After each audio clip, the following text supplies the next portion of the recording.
અમદાવાદના ઘાટલોડિયા વિસ્તારમાં આવેલી સ્નેહાંજલિ સોસાયટી તૂટવાની કગાર પર છે. અંદાજે 2 કરોડ રૂપિયાની કિંમત ધરાવતા 25 બંગલાઓને ગેરકાયદેસર ગણાવી અમદાવાદ મ્યુનિસિપલ કોર્પોરેશને તોડવાની નોટિસ આપી છે. 40 વર્ષથી આ મકાનોમાં રહેતા રહીશો આજે રસ્તા પર ઉતરી આવ્યા છે અને અમારા પરથી બુલડોઝર ફેરવી નારા લગાવી રહ્યા છે. રહીશોનો દાવો છે કે 1985માં કાંતિલાલ પટેલ નામના બિલ્ડરે 2 લાખ રૂપિયામાં મકાનો વેચ્યા હતા, જેમાંથી મોટા ભાગના મકાન ઓએનજીસીના અધિકારીઓ અને કર્મચારીઓએ બેંક લોનથી ખરીદ્યા હતા.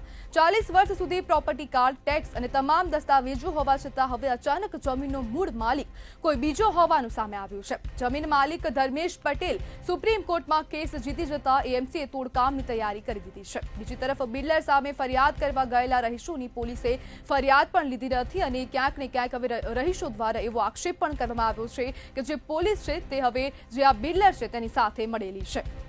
બિલ્ડર કાંતિ પટેલ 1985માં 2 લાખ રૂપિયાના ભાવથી આ મકાનો વેચ્યા હતા અને ઓએનજીસીના જે કર્મચારીઓ છે તે લોકો દ્વારા જે મકાનો છે તે લોન દ્વારા લેવામાં આવ્યા હતા. જ્યારે જમીનના માલિક સુપ્રીમ કોર્ટમાં ગયા અને કેસ જીતી ગયા છે તે બાદ હવે એએમસી દ્વારા જે ડિમોલિશનની કાર્યવાહી છે તેના માટે તૈયારીઓ શરૂ કરી દેવામાં આવી છે.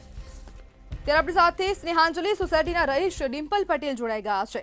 ડિમ્પલબેન, તંત્રને 35 વર્ષે યાદ આવ્યું કે હવે આ જે સોસાયટી છે તે ગેરકાયદેસર છે. હા, એમને 35 વર્ષે અને જ્યારે જે તે સમયે 65 નંબર અને 68 નંબરના પ્લોટની અદલા બદલી હતી, બરોબર. હવે 65 નંબરની જગ્યાએ અમને કહે છે કે તમારો 68 નંબરનો ફાઇનલ પ્લોટ છે. તો એ જે તે સમયે એટલા વર્ષો પહેલા એ ત્યારે અમને તોડ્યો નહીં અને એ 68 નંબરનો પ્લોટ અમારો ગયો ક્યાં? હવે કહે છે કે તમે આ ખાલી કરો. તો એ એમની બેદરકારીથી હેલો 68 નંબરનો પ્લોટ ક્યાં જતો રહ્યો? અમારો પ્રશ્ન ત્યાં જ ઉભો થાય છે અત્યારે કે એ અરે સોરી હેલો ડિમ્પલબેન બોલો. હેલો એટલે એ 68 નંબરનો પ્લોટ અમારે જોઈએ છે. અને બીજું કે બધાએ પ્રોપર્ટી કાર્ડ, લોનથી ઘર લીધા છે, પ્રોપર્ટી તમે ટેક્સ ભરો છો, બધું જ છે. ત્યાં સુધી ગેરકાયદેસર કશું જ નથી અને સડનલી તમે આઈને એમ કહી દો છો કે કાલે તોડી નાખશો. કાલે ગટર કનેક્શન તોડવા આવ્યા. હવે અત્યારે આ સિચ્યુએશનમાં એક દિવસ બી કે તમને વધારાનો ના આપીએ તો શું અમે કોઈ ગુનો કર્યો છે? આ બધું જ ભરેલું છે અને અમને તમે મોકલો છો, અમને 68 નંબરનો પ્લોટ આપી દો, અમે જતા રહીએ. તમે તમારી ભૂલનું અમે શું કરવા ભોગવીએ? તમને ક્યારે ખબર પડી કે તમારી સોસાયટી ગેરકાયદેસર છે અથવા તો નોટિસ આપી છે? ગેરકાયદેસર એટલે 65 નો પ્લોટ આપ્યો તો અને પછી કે તમારો 68 નંબરનો પ્લોટ છે, બરોબર છે. તો એ 68 નંબરનો પ્લોટ અમને આપી દો એટલે અમે 65 નંબર ખાલી કરી દઈએ. That's it. તો 68 નંબરના પ્લોટમાં અત્યારે ફ્લેટ કઈ રીતે બન્યા? જ્યારે આ સોસાયટીનો એ લોકો એમને ગેરકાયદેસર કેસ ચાલી રહ્યો છે, ઇન બિટવીન ત્યાં અમારા 68 નંબરના પ્લોટમાં ફ્લેટ કઈ રીતે બન્યા?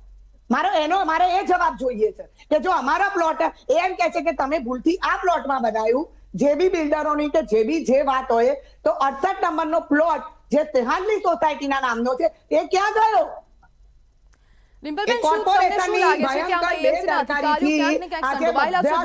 સોસાયટી મુશ્કેલીમાં મુકાઈ ગઈ છે. ડિમ્પલબેન, તમને શું લાગે છે કે એએમસી ના અધિકારીઓ ક્યાંક ને ક્યાંક બિલ્ડર સાથે સંડોવાયેલા છે? એ હોઈ શકે. બીકોઝ જ્યારે તમારા કોર્પોરેશનની ઈચ્છા વગર એક પાંદડું નહીં તૂટતું તો આટલી મોટી ભૂલ કઈ રીતે પોસિબલ બને? કઈ રીતે પોસિબલ બને કે આ કેસ ચાલવા હોવા છતાં 68 નંબરની જગ્યા પર એ પ્લોટ ઉપર આખું મકાન ઊભું થઈ જાય છે, એમાં બીજા પબ્લિક રહેવાઈ જાય છે અને ધર્મેશ નિધિ કન્સ્ટ્રક્શન ક્યાંથી ઊભું થઈ ગઈ થર્ડ પાર્ટી? એ તો પિક્ચરમાં હતી જ નહીં. ક્યાંથી આખી આ વસ્તુ ગેમ આવી? જ્યારે ઝઘડો ધારો કે મારો ને તમારો જ હોય તો ત્રીજી વ્યક્તિ કઈ રીતે આવે અંદર? આખી આટલું મોટું કમ્પાઉન્ડ કઈ રીતે થયું? એટલે આમાં કોર્પોરેશનની 110% બહુ મોટામાં મોટી ભૂલ છે અને એ ભૂલનું પરિણામ આજે બધા જ મેમ્બરો ભોગવી રહ્યા છે. આજે ઘર બનાવવું એક દુનિયાનું સપને છે, જ્યારે આ તો સપનાથી સિંચેલું, લાગણીથી સિંચેલું, રૂપિયા ખર્ચીને બનાવેલું ઘર આજે તમને એક દિવસમાં તોડવાનું કે માણસ ક્યાં જાય? મરવા સિવાય માણસ બીજે ક્યાંય ના જાય અને એના મોતનો બધો જ જવાબદાર કોર્પોરેશન જ હશે. અને ધેટ્સ ઇટ. બાકી એ કોર્પોરેશન કઈ રીતે પ્લાન પાસ કરે સામેની 68 નંબરના પ્લોટનો? જ્યારે એ પ્લોટ 67 નંબર સ્નેહાંજલિનો હતો, તમે એ લોકો એવું કહે છે કે તમારો એ પ્લોટ હતો તો એ પ્લોટ અમને આપી દો, અમે જતા રહીએ. ક્યાંથી પાસ થયો? એ કઈ રીતે પાસ કર્યું કોર્પોરેશને? જી. જ્યારે કેસ ચાલતો હતો ત્યારે આનો મને જવાબ જોઈએ બસ.